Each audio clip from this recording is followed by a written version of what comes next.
Okay, here we go. 5.6. Furnishing costs. Furnishings are your muebles, okay, your sofa, and your chairs, and your dining room, and everything like that. Okay, here we go. Look what it says. Furnishing a home, or an apartment can be expensive. Huh? No kidding. Have you walked into Molinevos or Lady Lee and looked at those prices? And can present a strain on the family budget. Yeah, it's true. Like, who's going to have it in their presupuesto that they need to buy a new couch, a new bed, a new chair, etc.?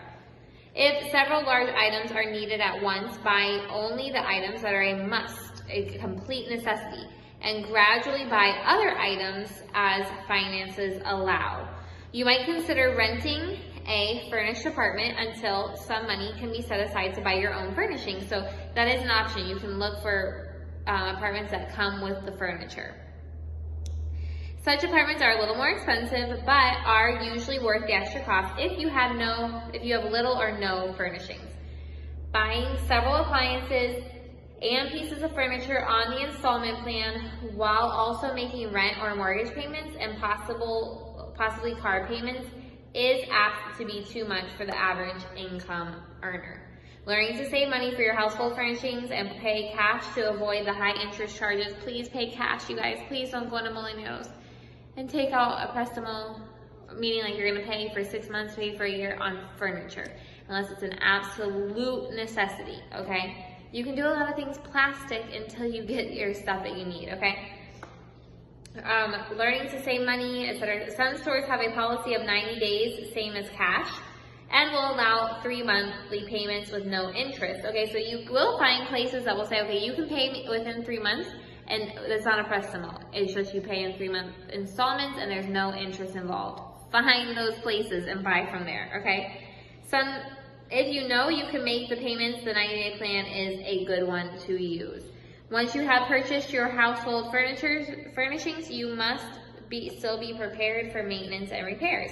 The carpet must be cleaned or replaced, the walls painted or papered. New parts will eventually be needed for the washing machine, the sofa will need to be reupholstered, and other repairs will have to be made. Remember, the more care you give your belongings, the less repair and maintenance is needed.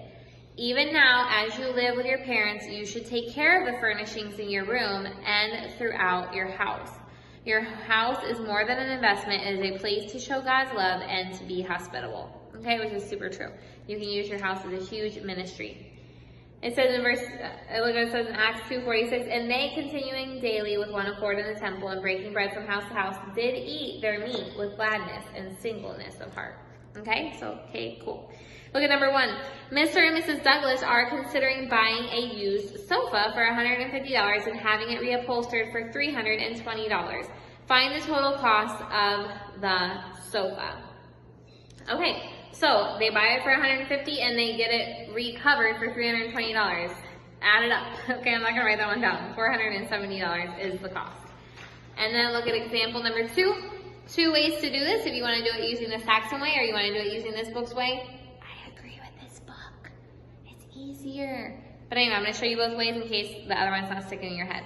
Cindy Nolan wants to put wall-to-wall carpet because she wants to put carpet on the floor in the family room, which is 18 by 20 feet. Okay, so she wants to put carpet on the floor, 18 by 20 feet.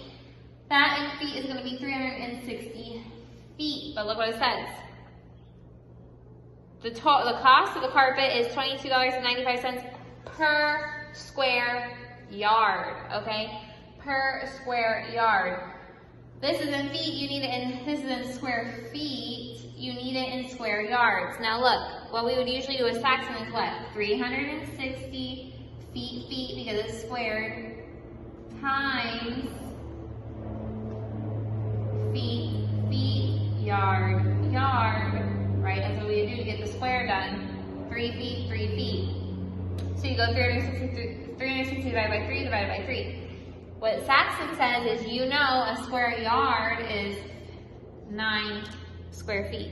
How do you know that? Because it's a square yard. A square yard means it's 3 feet by 3 feet, so 3 times 3 is 9, so you just divide this by 9. 40 square yards is what you get there. Okay, so you can do it either way. 360 divided by 3 divided by 3, you're going to get 40. Or 360 divided by 9, which means when you get to this table over here, every single time you get to the table, you're going to have to divide by 9. So it's easy to know that way. So he is buying 40 square yards. It's 40 times how much is it per square yard? $22.95. So that's going to give you $918. Okay? $918 you're going to spend on the carpet. So look at number 1 in the exercises. The dimensions of this room is 15 by 18 and price per square yard is $21.85. Do not fall into the temptation to just multiply all those numbers together. No. You have to go 18 times 15, then divide that by 9. Whatever you get there is what you're going to multiply by $21.85 to get it in square yards and then multiply by that. Your answer for number 1 should be $655.50. That's your lesson for today, guys. Have a great day.